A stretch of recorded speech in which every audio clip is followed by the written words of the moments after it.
Gate 2024 ചോദിച്ചിട്ടുള്ള previous year question ആണ് ഈ ഒരു വീഡിയോയിൽ നമ്മൾ ഡിസ്കസ് ചെയ്യാൻ പോകുന്നത്. So the question is activated carbon is used to remove a pollutant from waste water in a mixed batch reactor which follows first order reaction kinetics. At a reaction rate of 0.38 per day, the time required to remove the pollutant by 95% is.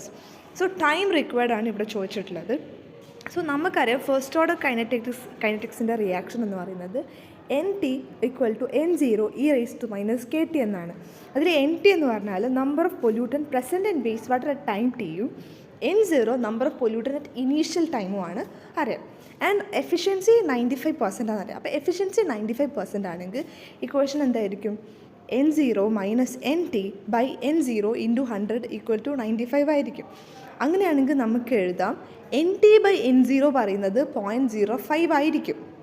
Okay, അങ്ങനെ ഈ ഇക്വേഷനിലോട്ട് substitute ചെയ്താൽ നമുക്ക് T = ഇത് ഇവിടെ E അല്ല കേട്ടോ, T ആണ്. T = 7.89, ഏകദേശം 7.9 അല്ലെങ്കിൽ 8 എന്ന് റൗണ്ട് ചെയ്ത് എഴുതിയാലും നിങ്ങൾക്ക് മാർക്ക് കിട്ടുന്നതായിരിക്കും. Okay, so the answer